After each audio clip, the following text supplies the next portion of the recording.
ఒక ఇండియన్స్ పై పాకిస్తాన్ జైల్లో కూర్చొని రాసిన లెటర్స్లలో అడిగిన లాస్ట్ క్వశ్చన్, క్యా భారత్ జైసే బడే దేశ్ కే లియే కుర్బానీ దేనే వాలోं को यही मिलता है? Chapter 1 Born for shadows. 1952 April 11 Rajasthan లో ఉన్న ఒక చిన్న ప్లేస్ శ్రీ గంగానగర్. ఒక ఇండియన్ ఎయిర్ ఫోర్స్ ఆఫీసర్ కి పుట్టిన కొడుకు రవీంద్ర కౌశిక్. ఒక సింపుల్ లైఫ్, స్కూల్, ఫ్రెండ్స్, సినిమాలు ఇవి మాత్రమే కాకుండా యాక్టింగ్ అంటే ఎంతో ఇంట్రెస్ట్ ఉండేది. స్టేజ్ మీద పర్ఫార్మెన్సెస్ కూడా చేస్తుండేవాడు. ఒక రోజు స్టేజ్ మీద పర్ఫార్మెన్స్ చేస్తుంటే చూసే జనాల మధ్యలో కొన్ని కళ్ళు మాత్రం అతనిలో ఇంకేదో చూశాయి.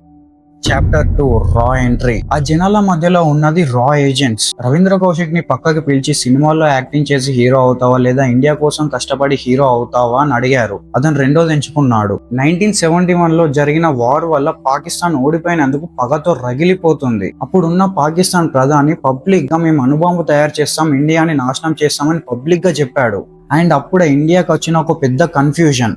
పాకిస్తాన్ లోపల అసలు ఏం జరుగుతుంది? ఒక స్పైని తయారు చేసి పాకిస్తాన్ లోకి పంపించాలి, ఇన్ఫర్మేషన్ తెలుసుకోవాలి అనుకున్న టైంలోనే రవీంద్ర కౌశిక్ కనిపించాడు. ఢిల్లీలో 2 years ట్రైనింగ్ తీసుకున్నాడు. ఉర్దూ నేర్చుకున్నాడు, నమాజ్ నేర్చుకున్నాడు, మొత్తం ఇస్లామిక్ గా మారాడు. ఐడెంటిటీని ఎలా మార్చుకోవాలో నేర్చుకున్నాడు. ఇక్కడ నుంచి రవీంద్ర కౌశిక్ మెల్లగా మాయం అయిపోయి నబీ అహ్మద్ షాకీర్ గా బయటికి వచ్చాడు.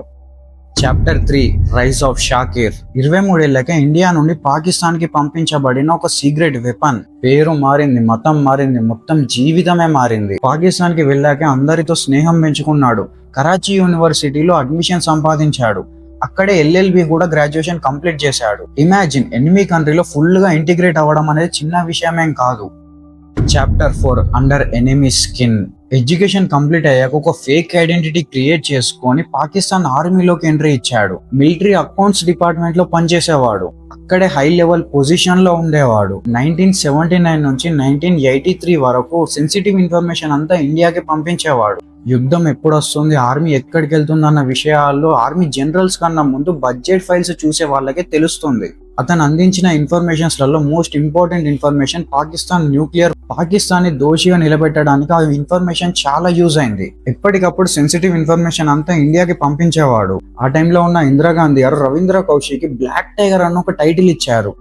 Chapter 5 love versus loyalty. Pakistan లో ఆయన ఒక లోకల్ అమ్మాయిని పెళ్లి చేసుకున్నాడు, అమానత్. ఒక పిల్లవాడు కూడా పుట్టాడు. ఒక సైడ్ ఫ్యామిలీ, ఇంకో సైడ్ దేశం కోసం రిస్క్ లో పెట్టిన జీవితం. ఎప్పటికైనా దొరికిపోతానన్న భయం రోజు రోజుకి పెరుగుతూనే ఉంది. Chapter 6 the breaking point. అంతా బాగా సాగుతుంది అనుకున్న జీవితం ఒకేసారి మలుపు తిరిగింది. అది రా చేసిన ఒక చిన్న తప్పు. 1983లో రా ఒక చిన్న ఆపరేటివ్ ని పాకిస్తాన్ కి పంపించారు, ఇనాయత్ మషీ. మిషన్ సింపుల్, అతను వెళ్ళి బ్లాక్ టైగర్ ని కలవాలి. ఇనాయత్ పాకిస్తాన్ కి దొరికిపోయాడు. టార్చర్ చేయడంతో కొన్ని సీక్రెట్స్ బయట పెట్టాడు. అంతే, బ్లాక్ టైగర్ దొరికిపోయాడు. Chapter 7 capture, torture, silence. Black Tiger ని అరెస్ట్ చేసి సియాల్కోట్ ఇంటరాగేషన్ సెంటర్ కి తీసుకెళ్లి 2 years టార్చర్ పెట్టారు. నెల కాదు, 2 నెలలు కాదు, 2 సంవత్సరాలు బ్రూటల్ గా టార్చర్ పెట్టారు. ఎంత టార్చర్ పెట్టిన ఒక్క చిన్న ఇన్ఫర్మేషన్ కూడా బయట పెట్టలేదు. 1985లో పాకిస్తాన్ కోర్టు అతనికి మరణ శిక్ష విధించింది. కానీ తర్వాత కొన్ని ప్రెషర్స్ కి కోర్టు అతనికి యావజ్జీవ కారాగార శిక్ష విధించింది. అంటే బ్రతికున్నన్ని రోజులు చస్తూ బ్రతకాలి. Chapter 8 unseen sacrifice. అలా 16 ఏళ్లు గడిచిపోయాయి. వేరే వేరే జైల్స్ కి సీక్రెట్ గా మార్చేవాళ్ళు. మెల్లిగా ఆరోగ్యం పాడవడం స్టార్ట్ అయింది. ఫ్రీగా పడుకోవడానికి జైల్లో సరిగ్గా ప్లేస్ కూడా ఉండదు. తినడానికి సరిగ్గా తిండి కూడా ఉండదు. మాట్లాడడానికి ఒక్క మనిషి కూడా ఉండడు. అలా 4 గోడల మధ్యలో జీవితాన్ని గడిపేవాడు.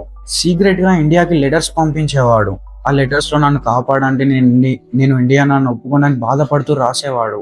అందులో అడిగిన ఒక లాస్ట్ క్వశ్చన్, क्या भारत जैसे बड़े देश के लिए कुर्बानी देने वालों को यही मिलता है?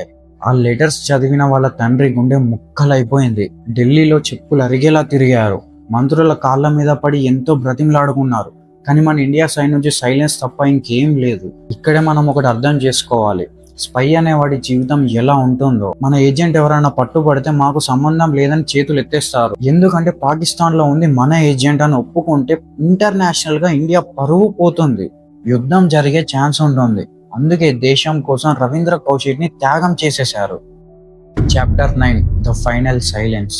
రవీంద్ర కౌశిక్ ని ఇండియా త్యాగం చేసేసింది. ఆయన ఒక అనాథల ఏ గుర్తింపు లేని సైనికుడిలా ఆ జైలు గోడల మధ్యలోనే చస్తూ బ్రతికాడు. ఆ పరిస్థితుల్లో ఉన్న కౌశిక్ కి హార్ట్ డిసీజ్ వచ్చింది. రవీంద్ర కౌశిక్ పాకిస్తాన్ కి అతిపెద్ద శత్రువు. అందుకే ఆయనకు కనీసం ట్రీట్మెంట్ కూడా అందలేదు. 21 నవంబర్ 2001 ముల్తాన్ సెంట్రల్ జైల్లో రవీంద్ర కౌశిక్ కన్నుమూశారు. అప్పటికి ఆయన వయసు కేవలం 49 ఏళ్లు. ఒక అనాథగా చనిపోయాడు. కొన్ని కథలు పుస్తకాల్లో ఉంటాయి, కొన్ని కథలు సినిమాలు అవుతాయి, కానీ కొన్ని కథలు చీకటిలోనే కాలిపోతాయి.